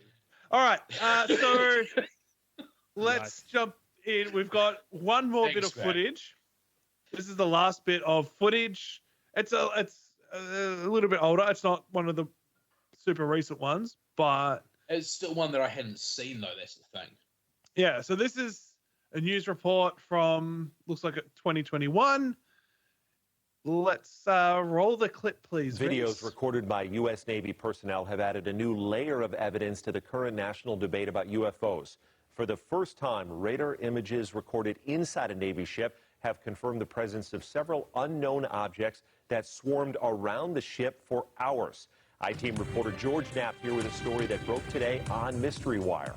Thanks, Brian. Over the past 3 years or so, So, the public has been able to see let's several pause that for a astounding second. images of what... Can we skip into 41 seconds? And it's interesting. George Knapp, if you don't know who George Knapp is, he does a lot of paranormal and mysterious stuff. I didn't even know he was on the news, to be honest. The unexplained, basically. Yeah, very interesting kind of guy. Anyway, let's play this clip. For 2 long hours on the night of July 15, 2019, the crew of the USS Omaha detected on multiple sensor systems unknown objects that surrounded the ship as it moved through ocean waters west of San Diego. One of the objects, a self-illuminated sphere at least 6 feet in diameter, flew alongside the Omaha for an extended period and was observed through a thermal sensor in the ship's combat center. Filmmaker Jeremy Corbell released the Navy video weeks ago and says similar events were reported by 8 other Navy ships in the same area over 3 days. Mark bearing and range. There was numerous warships that are having similar it appears to be coordinated interaction, and this whole series was within this kind of, I'd say, circumference of 100 miles, and there was up to 50 to 100 contacts. In the last 3 years, the Pentagon has reluctantly confirmed the legitimacy of UFO images captured by Navy ships and air. Tim? Yeah, take it away. I find that particular footage very interesting, especially with this particular report when we get in a bit further, where they're showing the actual radar as well as the camera footage. Because these objects, it wasn't just the one, it was multiple objects over a space of a few hours. I think they had anywhere up to 14 on the radar at one time. And this particular one here, you actually see it. Yes, once again, we could go into the whole thing of it could be explained, but you see it go from being on the screen there in the middle of the crosshairs to literally dipping below the water. Yeah, and they even mention it as well. And these the guys are going splash, splash, splash. It's like, well, yeah, it definitely splashes because you don't see it go up. You don't see it travel sideways. You see it literally just go down. Yeah, and the thing is, these guys are they see this kind of stuff, well, not specifically UFOs, but they see things constantly, so they can identify. They could pick up, but they could say whether it's some sort of, submersible sitting on the horizon, which if this was taken at night, you're not going to be able to tell the horizon even with a FLIR camera anyway. But the fact that these guys you can tell by their voices that they're just like, yeah, we're tracking something. Yeah, exactly right. But what are we tracking? Yeah. So they would have come across all sorts of things and be like, oh yeah. And they'll see it and go, okay, so it's this, it's that, whatever it is, and then they move on with their day. But when you've got these guys saying, what the hell is this? Oh, shit, splash, splash, it's gone down. It's a little more believable. Yeah. I guess you'd say. Yeah. And, I mean, the fact that, as I say, we get more further in, and they're tracking these things over a course of a number of hours. I think it was the day before, another group of vessels were tracking something similar. And they're picking these up not just on the camera, but they're picking up on multiple devices, including the radar. Yeah. Well, speaking of the radar, Vince, if you could take us to... Okay, so this is a 2-minute clip at 2:04. So between 2:04 and 4:07, please. Let's just check this out. These cases, there is now. Well, if you can write a general that long where we're at, and then the number of contacts you got, the course of the speed meters on them. Over a period of hours, crew members on the USS Omaha, which is located in the center of this radar screen, monitored the approach of the unknown objects, as many as 14 at one point, all around the ship. 2 different radar systems watched the objects and estimated their speed. Track 781 just sped up to 46 knots, 50 knots, closing in. Oh, actually 38 knots. That one's pretty much perfectly 000 relative, right? Yeah. Corbell obtained the images from sources he declines to identify. The Pentagon's UAP task force considers the Omaha spheres to be true unknowns. The ships that were under observation by the unknowns were unable to track where they came from or where they disappeared to. The Omaha sphere appears to have vanished into the ocean. What was splashed? At that point, it also vanished from all sensors. In one video snippet, 9 of the objects were seen around the Omaha, but 2 of them dropped off, somehow invisible to 2 radar systems. And it supports the hypothesis that these are not just a balloon dropping into the water, or it's not something that is easily explained. These are true unidentifieds in mass number, and we'll talk more about that, but that's what we're showing people, where you have radar data that goes with FLIR data, what everybody has been belly aching for. So here you go. If these are foreign-made high-tech drones, how do they fly with no wings, rotors, or detectable exhaust? Do they possess some sort of cloaking ability? The sensor data, combined with the video images, raises difficult questions. These are unidentified. We don't know what they are. Everybody tries to corner me in saying they're aliens or something like this. I have no idea. Maintain track as best you can. George Knapp, 8 News Now. So, as Jeremy Corbell says, he has no. He's not saying these are UFOs. He has no. He specifically says he just has no idea what the hell they are at all. Yeah, exactly. I mean, there's the whole fact that, you know, with those radar images, you can see that obviously, like they state, the vessel that they're on is dead center. Yeah. Those other objects around them aren't other vessels or aren't other terrestrial vessels. Because this was effectively a solo run for the ship.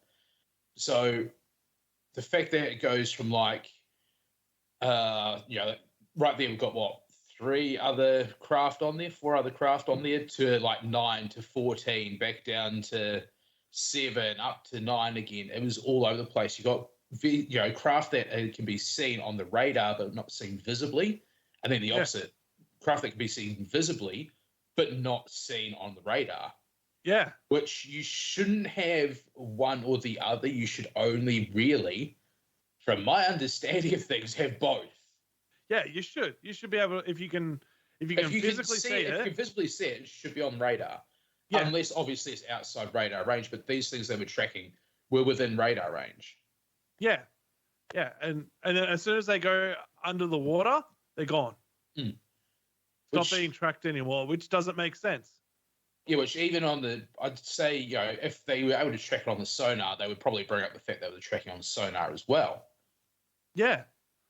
Because, you know, obviously underwater vessels, you're going to be tracking with sonar rather than radar because they're not visible to radar, which doesn't penetrate water. Yeah, exactly right. So, and it's smart if they've looked at us over, who knows, the last 50 odd years, we'll say, that they would know if they hide underneath in the water. We don't know what the hell is down there. There's only a small fraction of the oceans that we have actually explored. So there is so much space down there for them to be able to hide if they can get their craft down there. And the pressure, like, does the water pressure affect the craft? Yeah, I mean, that's what I'd like to know. What's the difference between pressure in water and pressure in space? Yeah. It's definitely, it's very, very interesting, that one. And I mean, it also comes down to the whole thing of, you know, the fact that we apparently know more about space than what we do about, you know, what's beneath our oceans. Yeah. Yeah. So it's one of those crazy concepts. For all we know, they could have a base below the sea that they actually operate out from. Yeah, maybe they're hanging out in Atlantis. Who knows? They might be. You don't know. Well, that's true. I don't know. Oh, so maybe they're just chilling in Atlantis, and they pop up every now and You then. just pop up every so often, fuck around with us, and then pop back down again. Yeah. So maybe they're Atlanteans. Yeah, I Who's mean, to- it's just. Who's to say they're not? That's true. I mean, apparently Atlantis had advanced technology when it did or did not exist anyway. So, Yeah. Yeah, very interesting. Very interesting. Very interesting indeed. So maybe, I don't know, maybe there's more radar footage out there that has not been leaked or declassified yet?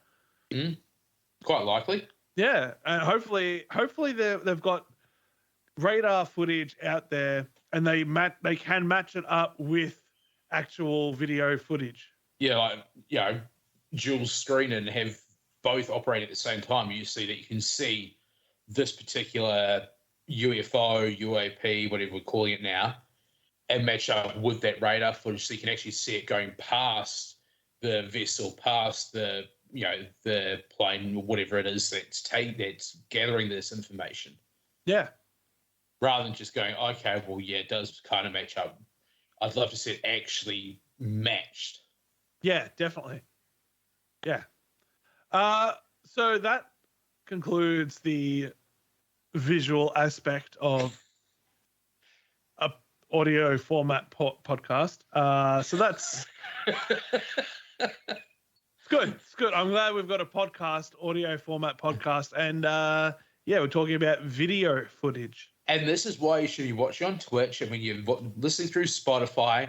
Have it open so you can actually see us and play the game. Yeah, exactly right.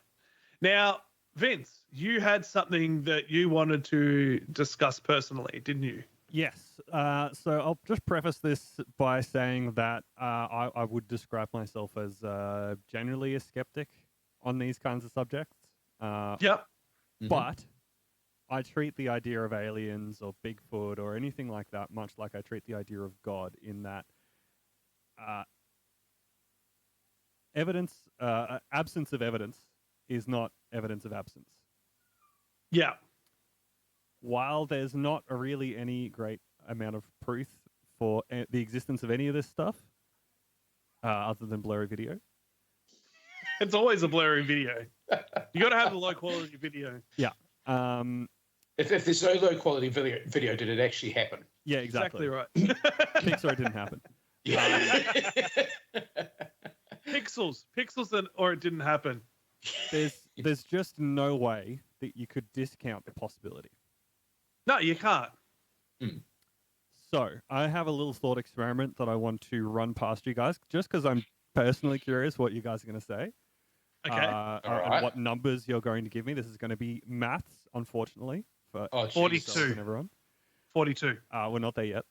Okay, sorry. But that is a good answer. Thank you. I just want to add that I am absolutely fucking shocking at maths. So if I get any numbers at all, just be happy. That's okay. I'm just going to be asking you for a number between 0 and 1, and we'll roll through it. So I'll explain it as we go. Oh, okay. So let's go. The premise for this is Fermi's paradox. That's basically what I'm going to talk about for a bit. Okay. I don't know what that is. Okay, so Please that explain. is, how old do you think the universe is? So they say it is 13 point something billion years old. Correct. You get a gold star. Yay! Using technology within humanity's reach, say even within the reach of our development in the next 1,000 years, and assuming that all logistical concerns can be managed, how long do you think it would take us to effectively colonize the entire galaxy? Just the Milky Way galaxy. I was about to clarify. So you mean just the Milky Way, or are we talking beyond? To colonize the Milky Way. I'm gonna hazard a guess, and I'm going to say for the current existence of the universe. Close. That's my guess. 13 billion years for to colonize the entire Milky Way. Close. What do you reckon, Tim? I'd have to say around about the same. I'd say sort of 11 to 16 billion years. So, scientists that are interested in this kind of thing, and Fermi himself, theorized that it would only actually take probably tens of millions of years. Oh, and you said 13 billion was close. Assuming the Milky Way existed from the moment the galaxy started, the universe started existing, we could have colonized the universe like 700 times over. Oh, wow. If we started from today's technology. So they're talking like rapid expansion of technology then? Not even necessarily. We're talking probably generational ships. So, yeah, I didn't even take that into consideration. Building a base on the moon, building a ship big enough to house thousands of people who will spend multiple generations in space, living in space, growing their own food inside the ship, recycling everything, and then eventually landing on a habitable planet and colonizing it. Right. Okay. So, given that, if there are other alien civilizations within our own galaxy, and there are many stars and solar systems much older than our own, why haven't we seen any evidence of them? Well, it comes down to would they want to make contact with us? Absolutely. There are a lot of reasons why potential explanations of why we haven't met or seen really strong evidence of other alien life. So the thought experiment is this. What do you think the odds are of a rocky planet forming around a star, within our galaxy? Within our galaxy, look, I'm going to say the odds are infinitely tiny. Let's try and use our own solar system as an example. So we have several and several gas giants. If we just say the main 9 planets and planetoids. Yeah. Let's just call it 50%, so 0.5. Okay. Of those rocky planets that form around a star, how many form within the Goldilocks zone, which is the zone where the temperature is not too hot, not too cold, and allows for organic life to form easily? 2 to 3. So let's say that is multiplied by 0.3, so 30%. Of those Goldilocks planets, how many are likely to form life? Maybe one if you're lucky. So let's call it 10% optimistically. Yeah. I was going to say that's being quite optimistic. I was going to say maybe 0.5%. Of those planets that form life, how many are likely to form intelligent life?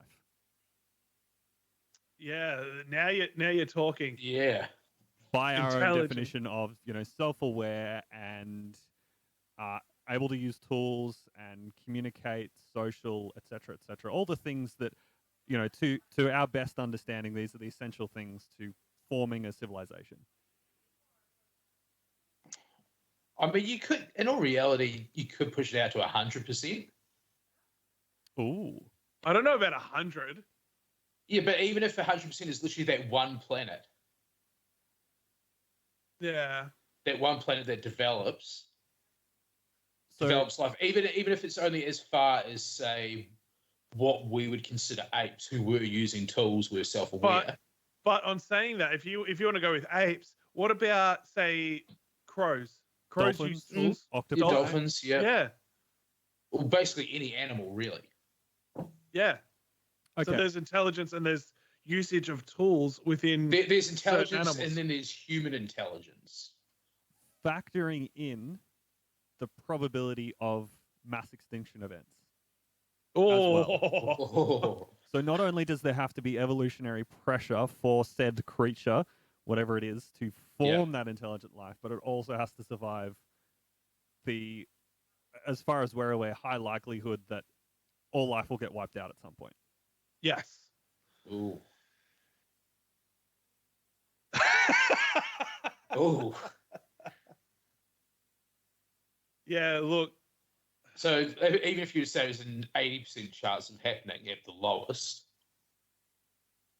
the likelihood to evolve beyond that point to get to intelligence, so, and we'll call it self-aware intelligence, probably it drops down to about 40% likelihood. I like it. Optimistic. Very good. Very optimistic here.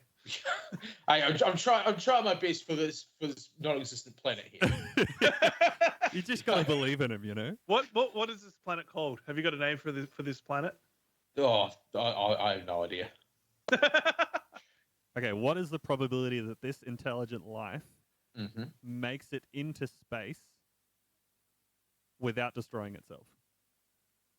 When you say into space, do you literally just mean into orbit, or are we talking space travel? Space travel, as in at the level we are of genuinely considering going to Mars and staying there for an extended period. Well, if they're anything like us, then it's only about 10% possibility. We've come so close to nuking ourselves so many times. Exactly. Yeah. Okay, in that case, drop it down to 2%. All right. So we're already adding many, many zeros onto this probability that life could exist. Now, what this is called basically Drake's equation, which is just taking the probability of all these little logical steps that you have to go through to reach intelligent spacefaring colonizing life, multiplying them all together to try and figure out what is the actual odds that alien life exists. Once you go through all of this, we realized that we actually don't know what most of these probabilities actually are. Yeah, and that's the thing. That's what I was going to say. And this is the number that we've come up with is literally from 2 or 3 guys who have no fucking idea anyway. Yeah. And we haven't even gone through all the logical steps. There's, how likely is intelligent life going to be colonizing intelligent life? Yeah. Which is a big one. And that kind of thing. The thing that I did want to mention, though, is obviously if you go with a pessimistic view on these probabilities, the likelihood is less than 1. Yeah. Within our galaxy. But at that point, we may as well just start praying to God because we're obviously a miracle. Yeah. Well, that's the thing. The reason that not the reason, but the likelihood of humans being on Earth is so infinitely small. Like if the asteroid didn't hit Earth and wipe out the dinosaurs, we would not be here. It's the butterfly effect. Yeah. There's no way that we would have survived being alive at the same time that all your big dinosaurs, your mega predators. Yeah, and all the megafauna as well that used to be on Earth. There's no way that we would have survived any of that shit. That shit would have looked at us as humans and gone, "Oh, fucking chomp! Goodbye, humans." Yep. Yeah. The other side of that coin is that SETI, Search for Extraterrestrial Intelligence, some of their the scientists involved in that project, including titans like Carl Sagan, have actually speculated through Drake's equation. Obviously it's a very simplistic equation, but have speculated that it could be 1,000 and 100 million potential civilizations in the Milky Way galaxy. Really? Yeah. That's massive. Because I was thinking, okay, it's so small of a chance within the Milky Way, but then you have to look beyond the Milky Way, and the universe is. They speculate that the universe is infinite. which means, as far as like, even though that percentage of intelligent life being so small, when you times that by infinity, there has to be intelligent life somewhere within the universe. You would expect so. Yeah. And like I just mentioned, there could be intelligent life on the other side of our galaxy, but it might just not be colonizing intentional life. Yeah. In 10 million years, we might make it to the other side of the galaxy and find just this weird species that we have absolutely no understanding of, just trundling around on their own planet, happily living in their little communities and not going out into space. Yeah. That is a possibility. But then there's also the possibility that with all of the things that we've discussed today, all of the footage that the US government is withholding and it's not being leaked, like, who's to say that's not coming from outside of the Milky Way? Who's to say it's not coming from a parallel universe? Absolutely. In the time scale of humanity, we've only been recording information, written recordings for thousands of years, and we're talking about time scales of millions and tens of millions of years. Yeah. And there's absolutely no reason to think that, a potential alien civilization or whatever might be able to very easily hide themselves from us. Yeah, exactly. And there's even theories, like, getting away from aliens slightly. There's a theory out there that there is an infinite number of us out there in the universe. The many worlds theorem. Yeah, that's it. The many worlds. Yeah. So there's an infinite number of Tims. God. And an infinite number of Vinces. And an terrifying. infinite number of Toms. Yeah. And this infinite numbers of us's are doing this podcast right now, but it might be ever so slightly different. So one version, I might have said the names in a different order. It's mind-boggling, really. Mm-hmm. So, yeah, I love thought experiments like that, but they also kind of make me feel so damn insignificant in the grand scheme of everything. Absolutely. I mean, in all reality, we are. Well, yeah, and that comes back to when you asked me last week, I think it was, the meaning of life. And I said, realistically, nothing fucking matters. Yeah. So, but look, we've got someone else here in Mr. Vince. Yeah, actually, you go on. Okay, here's one for you, Vince. Uh-huh. What, to you, is the meaning of life? That is a real tricky one. I can say that I have thought about it before. Have you put a lot of thought into it, or are you talking about it's just a question going, I wonder what the meaning of life is? Yeah, it's kind of more along those lines. I haven't had any hugely deep and meaningful discussions. I've had many theological discussions with a couple of my religious friends, which is always interesting. Yeah, I really want to get a religious person in on this podcast at some stage and discuss there's a few things that I want to discuss. A few controversial points. Yeah. Sorry. Continue. I would say that the meaning of life, if it exists, until I get any other evidence, the true meaning of life, to whatever higher power that created the universe and us, or not, it's such. I am so insignificant compared to that it doesn't really matter what I do anyway.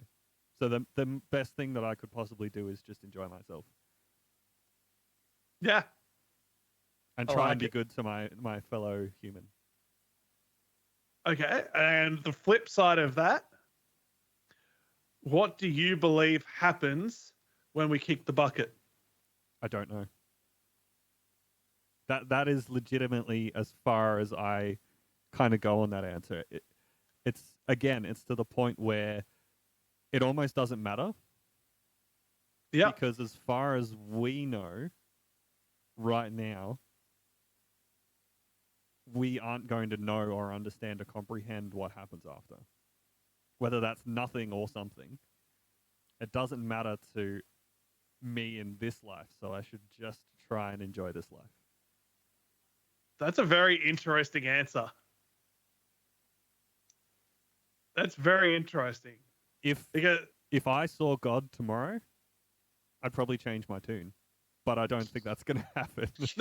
No, I don't. I personally don't believe that will happen either, because then it would come down to if God is real, and if God came down to Earth out of, what is it, 7 point whatever billion people on the planet right now, why would he choose you to talk to?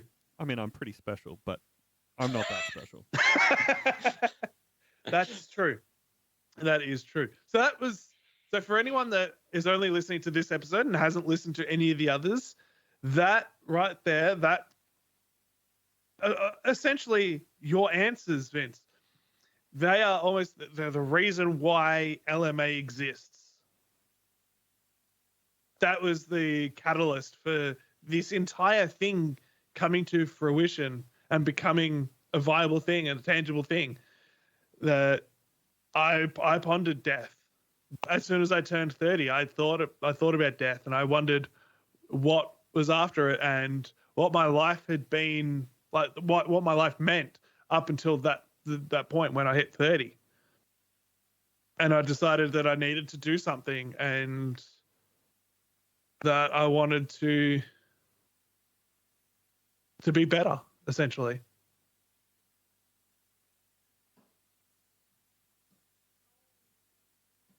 Oh.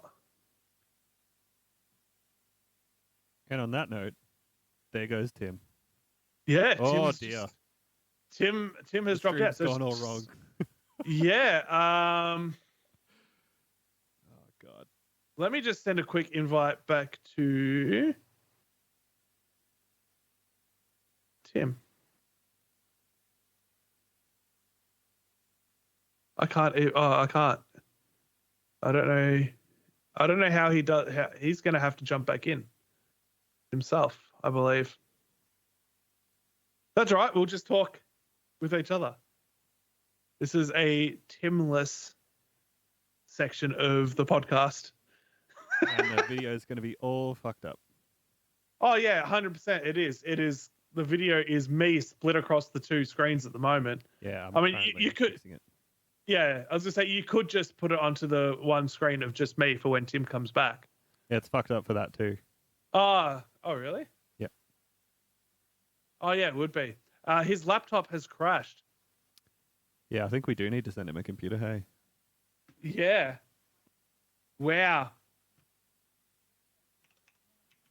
Right when you were giving your cool speech and everything. Yeah, I know, right? Yeah, I was going into a lot of stuff, like some deep shit. And then all of a sudden, Tim's like, nah, I don't like you anymore. And just bails. Just sick of hearing your voice. I mean, look, to be honest, I don't blame him. Let's be real here. You're probably in the same boat. For sure. Yeah. Yeah, definitely. He might be coming back. I mean, that would be awfully kind of him. Back. Oh, we've got Tim back. I'm back. Oh my God, I'm back. Yeah. Where am I? Hold on. I don't know. You're frozen. Hold on. Just like my cold heart. You've gone down to like 144p. Oh, there we go. The potato returned. Yeah. Just as Vince is just saying that I was just making this big spiel about So now I actually have to watch the podcast to know what you're going on about. Oh no, I've mentioned it before on previous episodes. It's just What about have you mentioned? No, it was just about me contemplating death and what my life had been up to in the first 30 years. That bullshit, yeah. And then, which spawned directly LMA, which is going to be quite a big thing. So, yeah. It's going to be interesting when we really get into it. Yeah, well, this is episode number 4. And I know we said that we were going to do urban legends, which we may do next week. Mm-hmm. But I felt like with the fact that Congress had this big meeting about the UFOs earlier in the week, it was too good of an opportunity not to discuss it. Which I mean, that's the thing. We're not stuck with a particular subject to talk about. No, we are not. We can chop and change as we want, and especially with these big hearings. Yeah. Might as well take the. Oh, I'm gone again. Hold on. So I can still hear you. Oh, yeah. I mean, with these big hearings that go on, we might as well take the opportunity and jump on the bandwagon, right? Oh yeah, look, you have to. I feel like we definitely have to. It's very interesting to discuss all of this stuff, and the fact that the higher ups are starting to discuss it. What I want to know, and this is coming into the conspiracy side of me, big time. Normally, when something is big news like this, there's something else happening behind the scenes that we're not seeing that they're trying to cover up. Yeah. So what is it then? What has been the big thing that has happened earlier this week that they're trying to cover up by talking about aliens? Because they haven't discussed this for 50 years. Yeah, it's only been really in the last few months that they've started to, and then this week it's really just suddenly gone boom. Yeah. So what is it? Is it is old Bernie Sanders, is he in the ground now or something?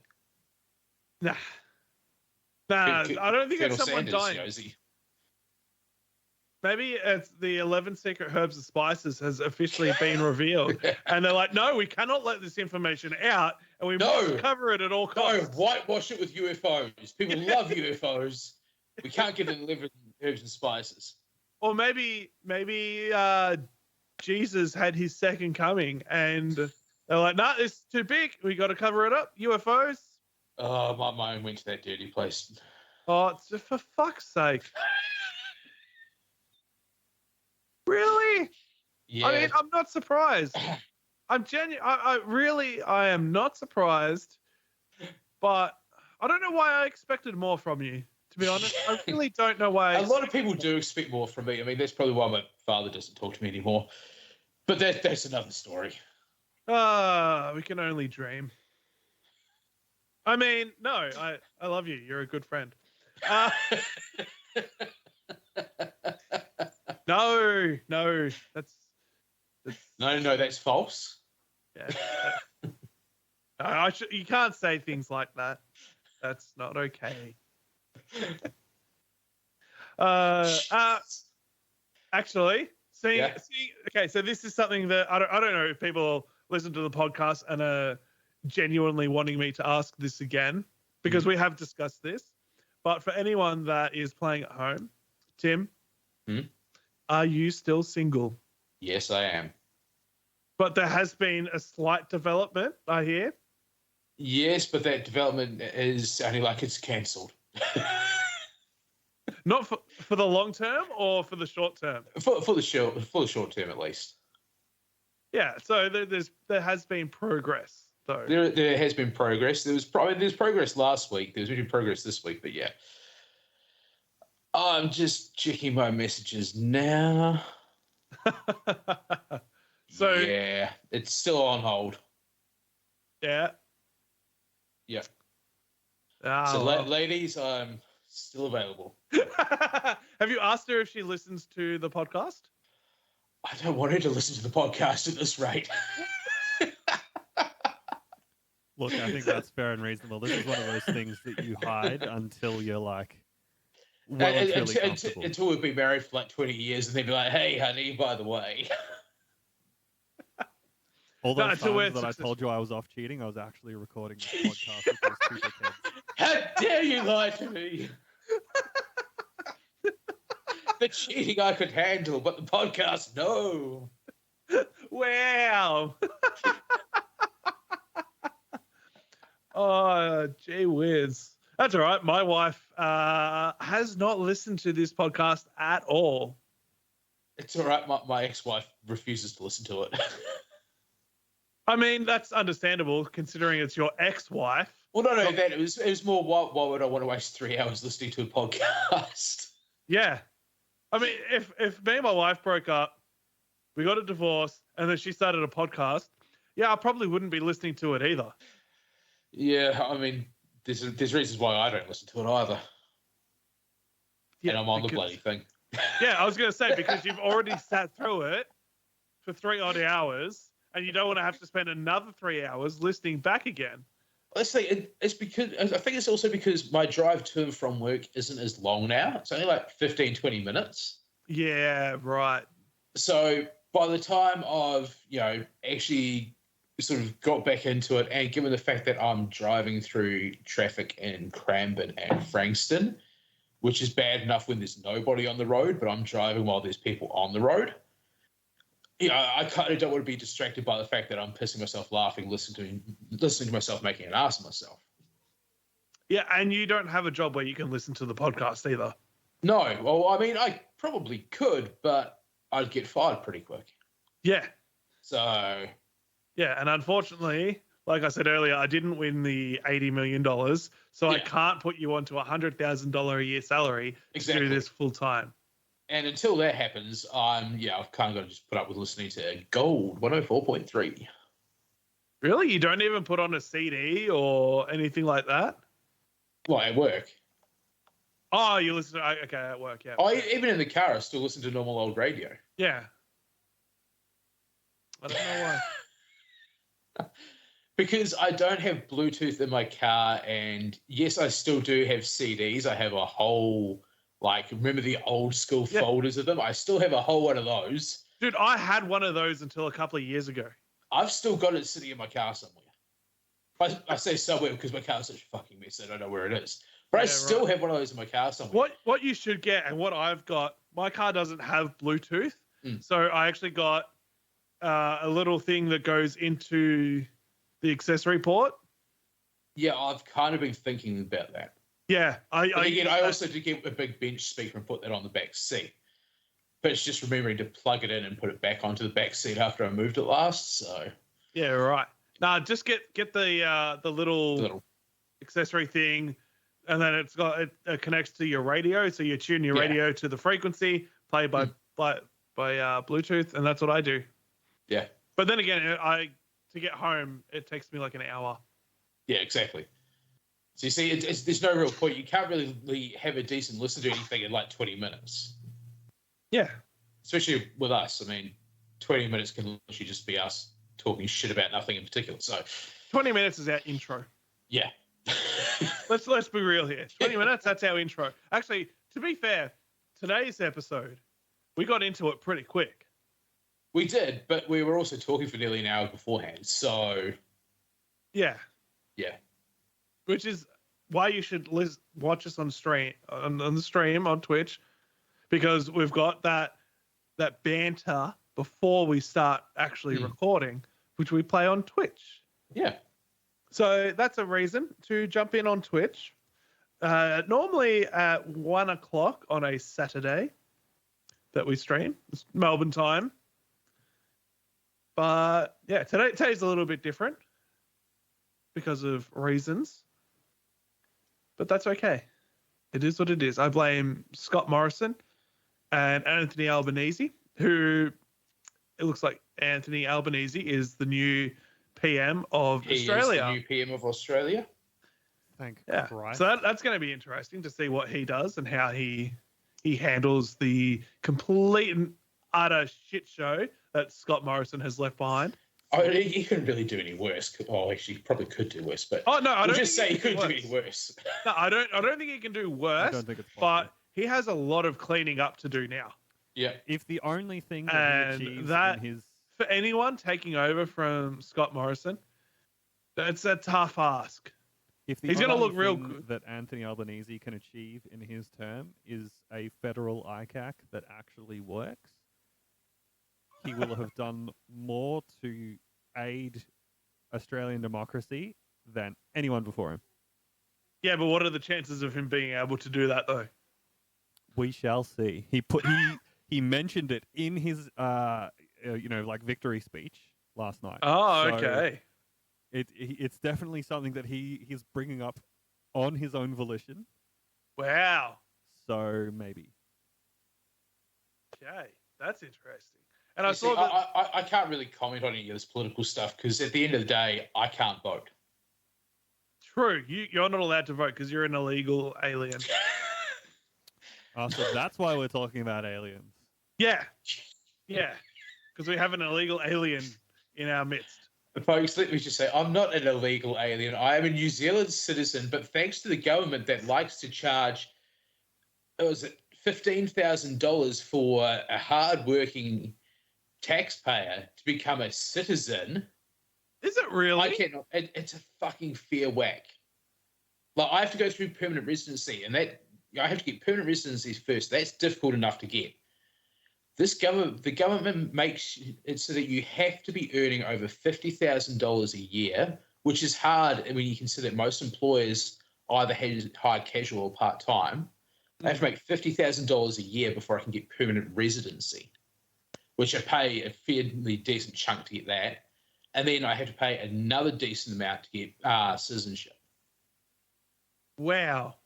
Yeah. We want that's crazy. Wealthy. The numbers could be different to what they were last time I checked, but yeah, like even Centrelink, even now after nearly 10 years of being here, I can't get on Centrelink either. So what made you move over to Australia?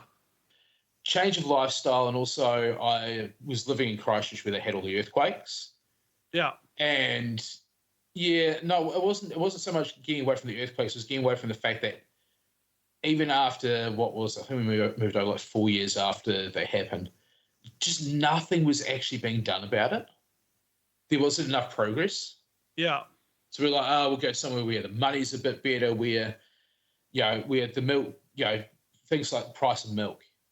We complained about the 60-cent price rise on, say like a 3 litre of milk. Back in New Zealand, you pay nearly $5 for 2 litres. So, and the milk's coming literally from 15, 20 minutes out of town. Wow. Yeah. So even just simple things like that. We complain about the cost of living here. Back in New Zealand, they're paying well over $2 a litre. Sure, I know we're up to like, $2.80 a litre at some places. Back in New Zealand, it's been over $2 a litre for a year, if not more. Gee whiz, wow. That's insane. Yeah. So hence the reason why I'm here and not over there. And that's why you want to stay here and not go back. I would like to try not to go back here. Would you go back just to visit? Oh yeah, I'm actually planning on going back hopefully at the end of June, just for the weekend. Right. So what you're saying is at the end of June, at some stage, we need to record a couple of episodes. We do, yes. So then we can still maintain our minimum 1 episode per week. Although Correct. by that stage, we've got plans to do 2 episodes a week. So we would only maybe be missing out on 1 episode. Yeah. Which isn't as bad. That's not too bad. Yeah, as long as we... It's saying that, though, if I can find someone that has decent Wi-Fi, and given that I'm going to be staying out of the country where it's just butt fucksville, if I can find somewhere with a decent connection, I can at least still sit on my phone and we can still have a quick, a bit of a chat. Yeah. I mean, if you can sit down for 3 hours somewhere. I'll just go to McDonald's or something. That'd be great. Live from McDonald's. Live from McDonald's Rangiora. For those of you who don't know where Rangiora is, find Christchurch on a map, go about 30, 40 minutes out of town up the east coast, and you'll get to Rangiora. Yeah, right. There you go. Absolutely no one's going to do that. No, it is. But hey, I mean, yeah, you can at least give it a try. Go over the Waimak, keep going through Kaiapoi, you'll get there. Yeah. Jeez. So there you go. All right. Well, I think that's probably a good place to leave this episode. Again, another shorter one. Mm-hmm. So, because there is going to be that half an hour break in the middle. Yep. That we will trim down to one ad break. And we have been toying with the idea of slightly shorter episodes, but doing 2 a week, really, haven't we? We have, yes. So I believe, again, I believe each episode that we do is getting better and better. Mm. And our first episode, which was about aliens, we brushed over the topic. We took the losing my agenda bit just a little too far. Yeah. So, and I think we jumped straight in there and we stayed on track very reasonably well today. Yeah. We still went off kilter a little bit here and there, but so we did a little better. Yeah. So I believe very soon we will discuss actual guests. Mm-hmm. Because Vince is not a guest. He will be a series regular. The voice in the dark. Yeah. Ignore the man behind the curtain.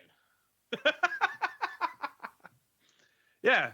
So we'll have an actual guest, and yeah, that'll be one episode, and then we'll have these normal ones, which will probably just be talking about random things that have happened in our lives in the previous week, things that on the news.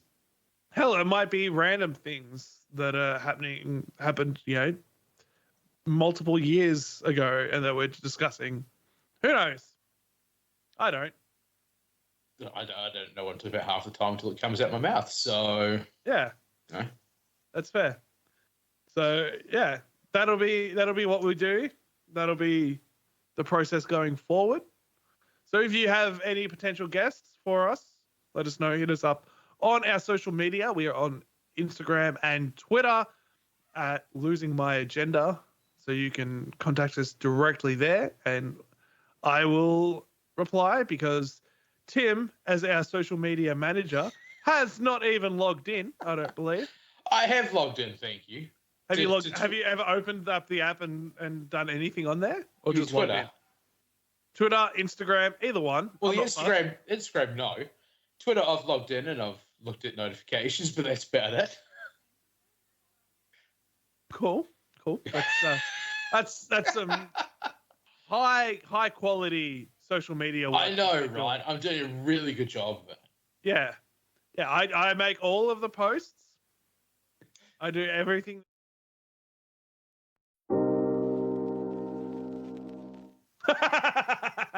No, I'll still do it.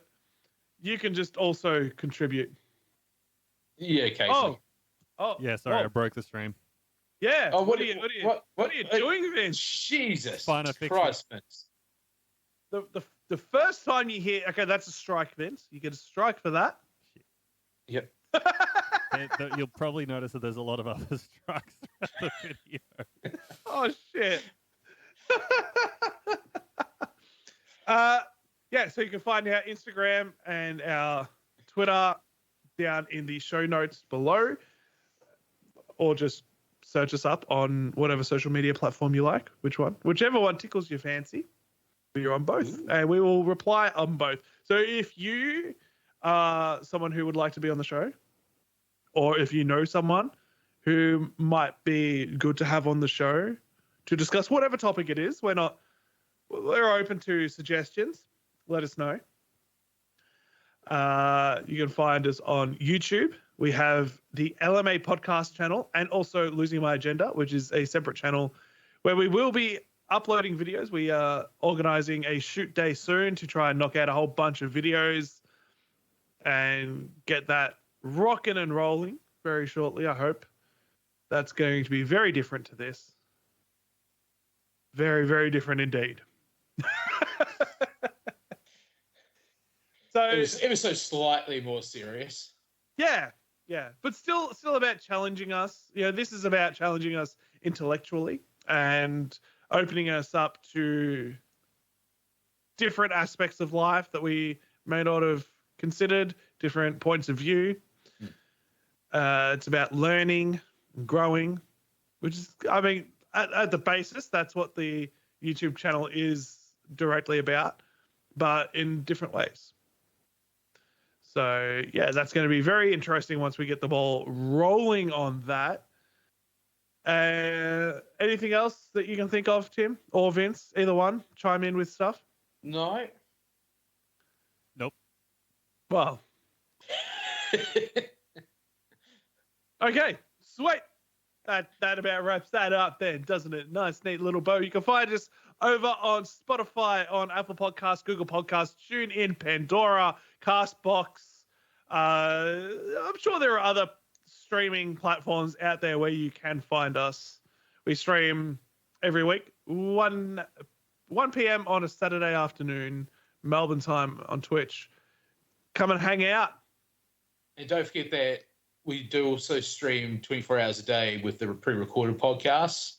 So they are pre-recorded. We are not going to say hi if you respond to us in any way. Yeah. And it even says it right there on the screen.